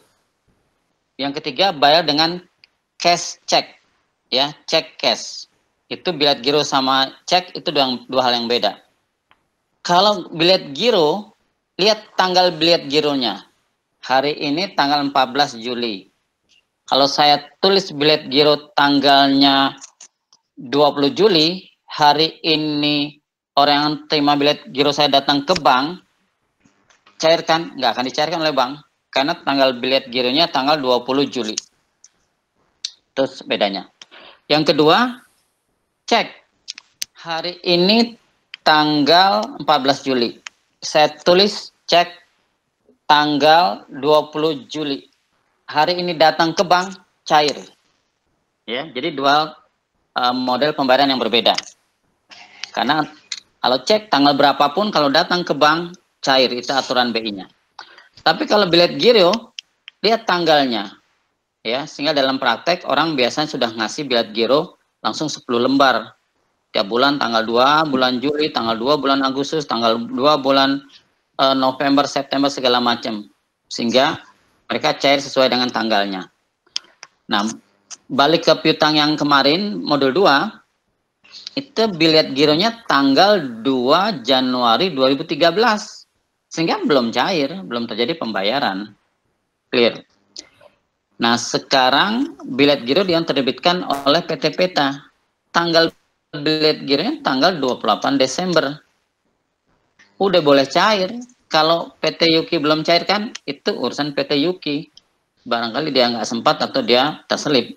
Tapi sudah cair karena tanggal bilet gironya tanggal 28. Gitu ya. Pak. Ya. Yang aku baca di rekening koran dari Bank Bini itu, Pak, tidak ada sama sekali transaksi yang terjadi pada tanggal 28, Pak. Iya. Karena bilet giro itu harus PT Yuki harus cairkan ke bank. Tapi PT Yuki bilet gironya masih disimpan atau terselip sama dia. Tapi itu urusannya PT Yuki. Kenapa dia nggak mau cairkan? Kan buat company dia sudah bayar. Ya, artinya tanggal 28 kemarin sudah bisa cair. Tapi kalau sampai dengan akhir tahun dia mau cairkan, itu udah bukan urusannya company, itu udah urusannya PT Yuki. Ya, itulah kenapa kita belajar rekonsiliasi bank ya pada saat kita belajar pengantar akuntansi, yaitu perusahaan sudah mengeluarkan cek tapi supplier belum mencairkan, sehingga perusahaan udah benar, sudah harus dikurangkan dari perusahaan. Rekening koran bank belum cair, itu urusan rekonsiliasi ya. Ingat pada saat kita melakukan rekonsiliasi bank. Ya. Jadi dalam hal ini PT Peta sudah benar. Dia udah catat di buku banknya. Kok belum cair? Itu urusan PT Yuki. Sehingga kita akan bikin rekonsiliasi kas bank kan. Sebetulnya maksimal PT Peta boleh mengeluarkan cek lagi berapa sih? Itu lihat hasil rekonsiliasi. Kalau hasil rekonsiliasi menunjukkan saldo 6 miliar, ya maksimal 6 miliar. Walaupun di rekening koran masih 7 miliar. Tapi legalitas maksimal perusahaan menerbitkan cek 6 miliar. Karena apa? Ada kemungkinan yang 1 miliar besok akan mencairkan atau hari ini akan mencairkan. Karena dia belum sempat aja, udah pegang cek tapi belum sempat mencairkan. Ya. Jadi ini dua hal yang berbeda. Ini pertanyaan bagus ya, supaya nggak bingung. Pada saat kita melakukan rekonsiliasi kas bank, itu filosofinya seperti itu. Perusahaan sudah menerbitkan cek, supplier belum mencairkan. Perusahaan harus mengurangkan dari rekeningnya. Walaupun rekening koran banknya belum berkurang, tapi di catatannya harus berkurang. Karena haknya sudah berpindah. Bahwa supplier belum mencairkan, itu urusan masalah waktu. Ya. Apa itu mereka? Ya. Mereka Silakan. itu apa? Ya. Ada lagi yang punya pertanyaan? Ya, jadi pertanyaannya bagus. Ya tuh jangan sampai bingung ya. Itu pertanyaannya bagus tadi. Ya, tolong dicatat itu. Ya. Saya ya. Oh ya. Silakan. Saya jadi bingung. Tadi Bapak bilang bilet giro sama cek sistemnya beda. Bukannya beda. Cek juga bisa ngebatasin tanggal pencairan, Pak? Kalau cek kapanpun di tanggalnya, ini sekarang tanggal 14 Juli. Saya tanggalin tanggal cek tanggal 20 Juli. Yang pegang cek datang ke bank hari ini, cair. Itu aturan BI-nya begitu. Iya. Tapi kalau bilet giro, saya tanggalin tanggal 20, datang ke bank hari ini, tidak cair. Tunggu tanggal 20. Oh, harus pas hari itu berarti, Pak ya? Kalau bilet giro, ya. Oh iya. Baik, ya, itu kita mesti pahami instrumen pembayarannya ya. Oke. Ada lagi? Oke ya. Jadi itu pertanyaannya bagus supaya kita tidak bingung bayar dengan cek dan bayar dengan bilet giro. Ya, bilet giro itu bisa tanggalnya mundur berbulan-bulan ya. Tapi kalau cek mau tanggalnya mundur nggak mundur, datang cair. Oke, lanjut kelompok 3. Baik, Pak. Ya.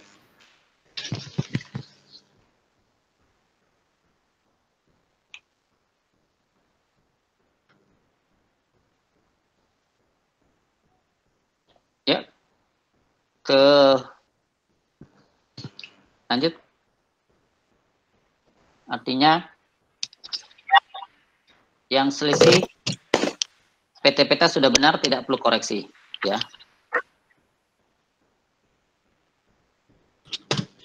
Ini jadi lanjut ke prosedur lagi ya, Pak? Ya kita acuannya prosedur. Ini kan kita sudah praktikum, ya.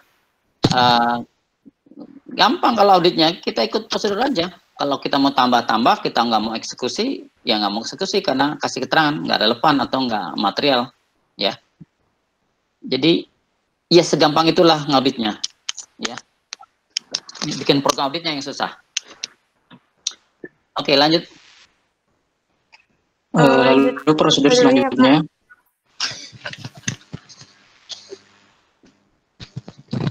Itu selanjutnya catat utang bersaldo debit. Periksa penyebabnya dan teliti sejak kapan terjadinya serta lakukan konfirmasi atas saldo tersebut.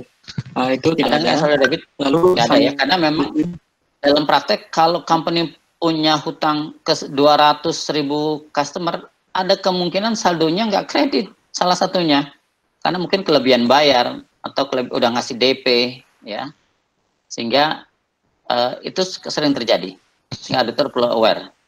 Oke, lanjut. Selanjutnya, pisahkan antara utang pada perusahaan afiliasi, utang kepada direksi pemegang saham, dan utang untuk pembayaran pembelian aset tetap, dan lain-lain. Itu juga ada nggak ada ya? Jadi ini program auditnya, program audit yang memang dirancang umum berlaku untuk kantor akuntan ngaudit apapun pakai program audit ini. Sehingga ada kemungkinan pada saat ngaudit satu PT ada langkah-langkah yang tidak relevan karena memang tidak ada. Oke, lanjut. Selanjutnya minta daftar mutasi penjual sebagai pelengkap pengganti surat konfirmasi saldo akhir dalam keadaan sebagai berikut. Pertama, terdapat pemasok penting yang saldonya tidak diketahui per tanggal neraca konfirmasi. Itu nggak ada. Artinya dua-dua. Yang kedua, bila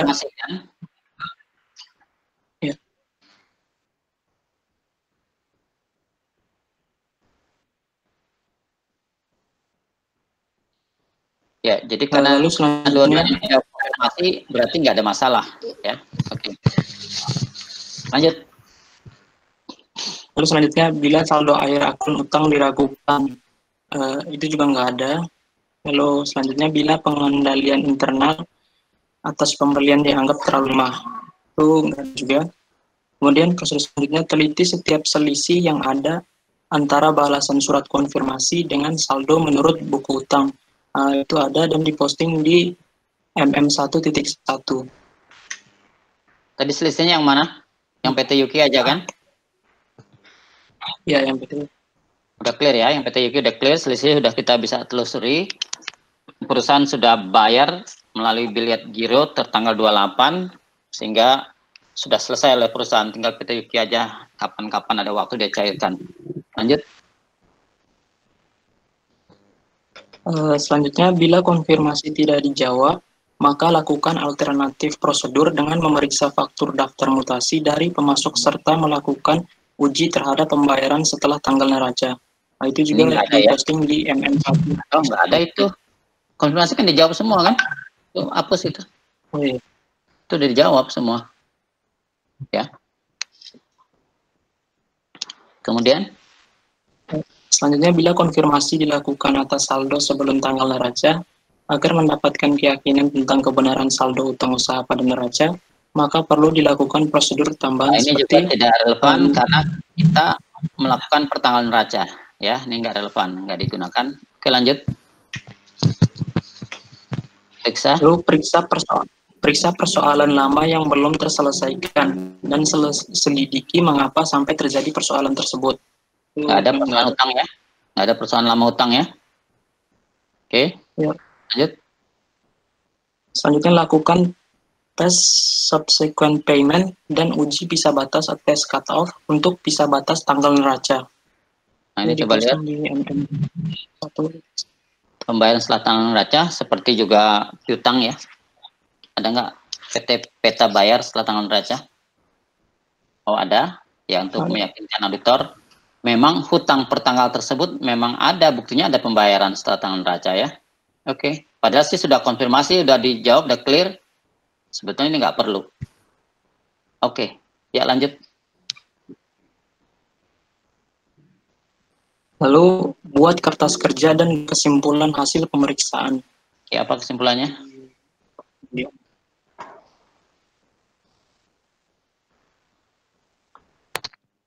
Kesimpulan pemeriksaannya itu, menurut pendapat kami, saldo hutang dagang telah disajikan secara wajar dan sesuai dengan standar akuntansi keuangan yang berlaku umum. Oke ya, jadi bukti konfirmasi sudah menunjukkan bahwa hutangnya nggak ada masalah, bukti dokumentasi melalui cek ke bukti rekening bank dan juga buku bank, ya setelah pembayaran bank, menunjukkan memang perusahaan sudah membayar, sehingga angka hutang bisa diyakinkan, ya, dan wajar. Oke. Sudah? Pertanyaan dari kelompok lain atau dari mahasiswa yang lain? Permisi Pak, mau bertanya. Ya, silakan. Mungkin ini sudah ditanya sebelumnya, tapi saya kurang mengena gitu Pak. Ya. Atau mungkin saya silap. Di sini di halaman 81 modul 3 buku 1 dikatakan pada tanggal 31 Desember 2012 telah membeli 50 unit medium comfort 950.000 dari Yuki. Sebentar. Titik yang keempat berapa? Titik keempat. Nah itu Pak. Oke ya. Yang keempat Pak. Ya. Pembelian itu. Cuman di halaman katanya nanti tanggal 31 Esther kecepatan nyatat dan Andi belum nyatat. Di halaman 91. Halaman berapa? Di halaman 91. Ya, 91. Saya kurang tahu ini apakah ini barangnya, tapi di situ dibuat medium tanggal 30 Desember. 160 Yuki. Iya, medium comfort 160 Yuki ya. Tanggalnya itu tanggal 30 Desember dan tanggal 30 itu Andi udah nyatat, Pak. Apakah ini barang yang sama atau gimana? Ya.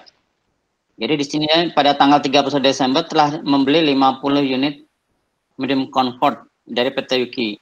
Pesanan belum datang, tapi Saudara Esther telah mencatat. Ini laporan penerimaan barangnya terlalu cepat ini dibuat, ya kan tadi diinformasikan bahwa udah dicatat, ya. Padahal harusnya laporan penerimaan barang ini belum mencatat ini, ya.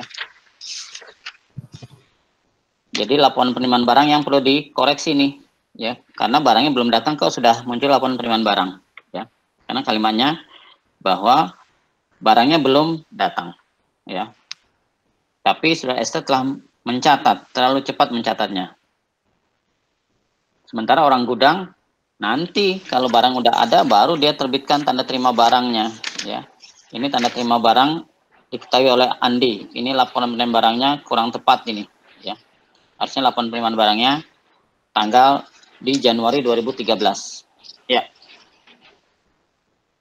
Jadi ini laporan penerimaan barangnya bukan tanggal 30 Desember, ini 2 Januari 2013 saja, biar nggak bingung, ya. Oke, ada lagi?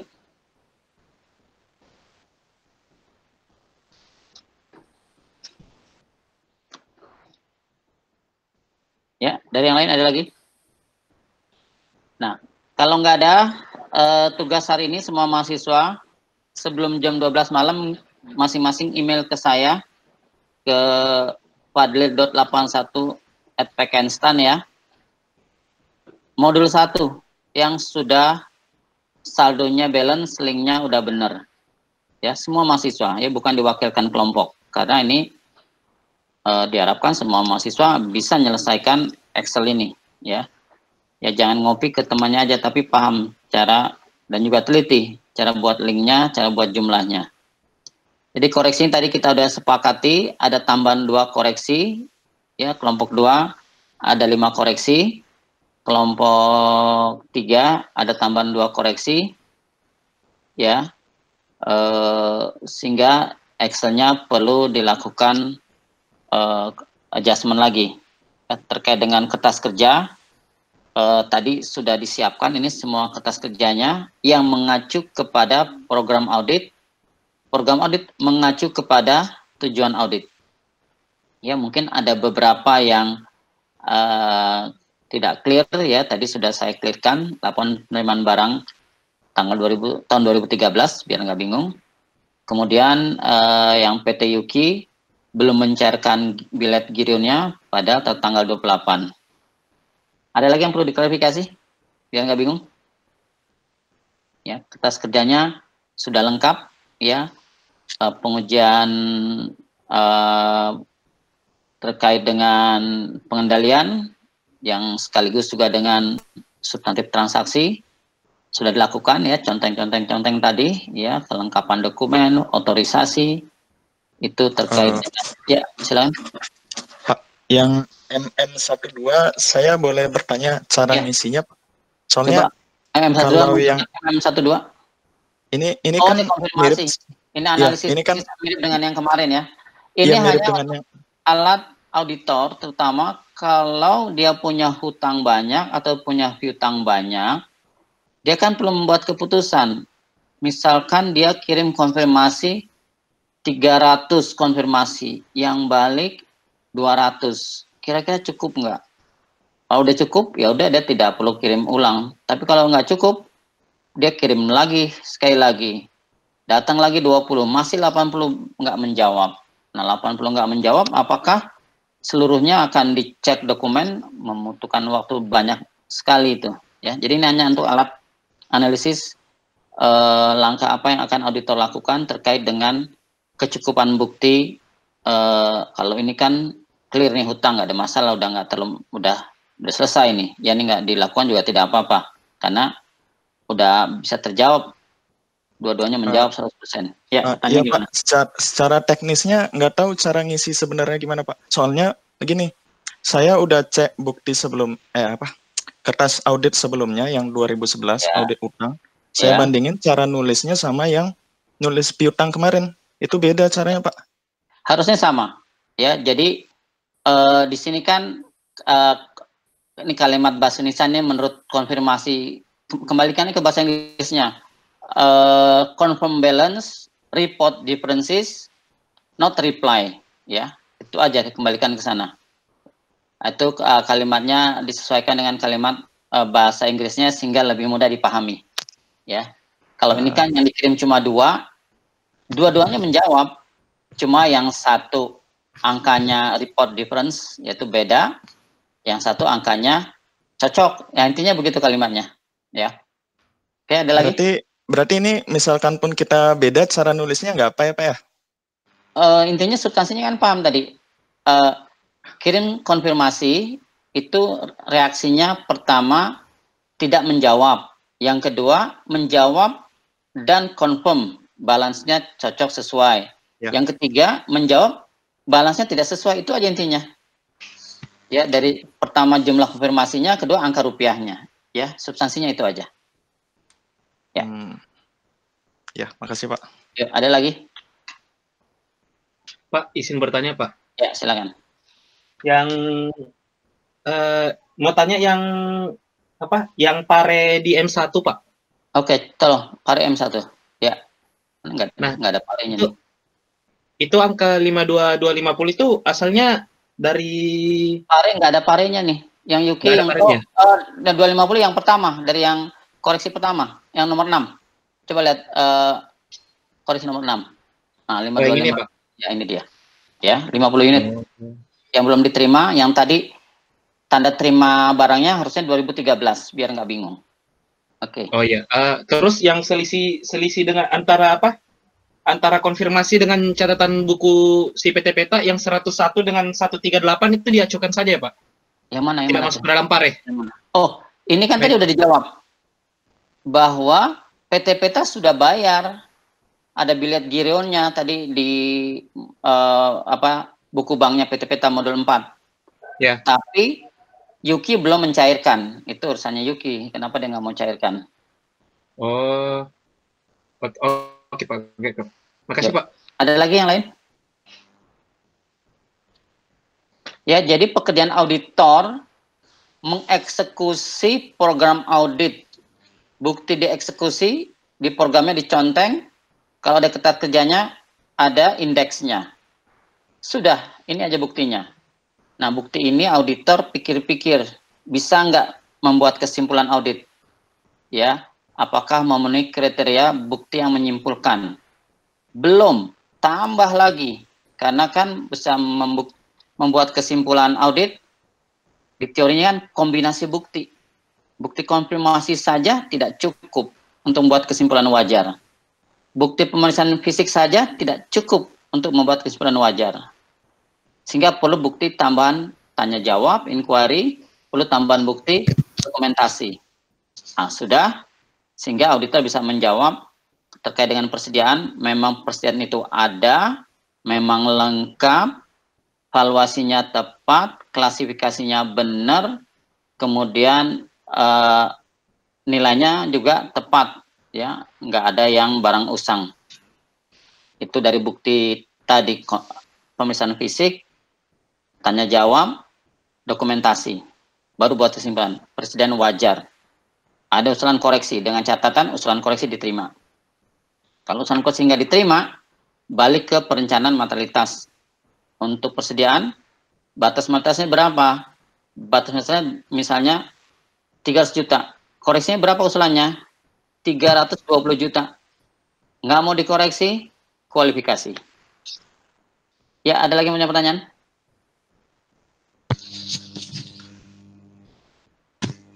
Permisi Pak, mau bertanya Pak? Ya, silakan. Jadi kalau misalkan di sini kan PT Peta yang benar Pak? Ya, PT Peta yang benar. Nah, apabila Yuki yang benar Pak, jadi kan harusnya dia jadi 138, harusnya kalau PT Yuki yang benar jadi harusnya kan jadi 138.500. Iya, iya. Jadi yang di sini gimana Pak? Kenapa? Yang di M1 ini. Kalau Yuki yang benar, berarti kan dikoreksi. Ya, artinya PT Peta sudah mencatat debit utang pada PT Yuki, kredit cash in bank. Koreksi balik, harusnya belum dicatat. Orang belum cair, tanggal beliau gironya tanggal 2 Januari. Sehingga akan diusahakan koreksi. Debit cash in bank, kredit hutang pada PT Yuki. Begitu. Kalau beliau gironya tanggal 2 Januari 2013. Berarti dua-duanya ini keisi ya Pak? Kenapa? Yang keisi kan cuma di PT Yuki. PT Yuki utangnya jadi bertambah, tambah 37.500 karena belum cair per 31 Desember. Karena baru bisa cair tanggal 2 Januari 2013. Baik. Kalau yang 52.500 kan tadi udah clear tadi. Ya.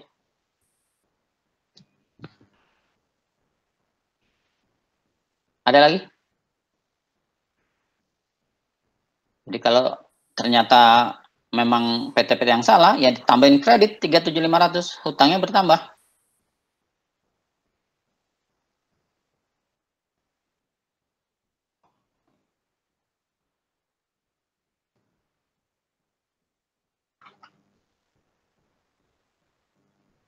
Ada lagi? Cukup ya? Jadi semua mahasiswa meng-email ke saya hari ini sebelum jam 12, modul 1, yang sudah ada koreksi audit dari modul 2 dan modul 3, yang sudah di link nomor koreksi 1, 2, 3, 4, 5 untuk modul 2, 67 untuk modul 3, dan juga ada kontrol selisih di sheet yang aset, ya, sehingga ketahuan selisih apa tidak. Ada yang punya pertanyaan? Kalau enggak, tolong ditutup aja kelompok 3. Baik, jadi sekian presentasi dari kami. Mohon maaf apabila ada yang salah.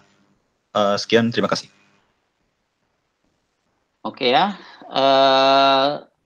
Selamat siang, sampai minggu depan lagi ya. Selamat mengerjakan tugas linknya. Ya, selamat siang. Terima kasih, Pak. Terima kasih, Pak. Terima kasih, Pak. Terima kasih, Pak.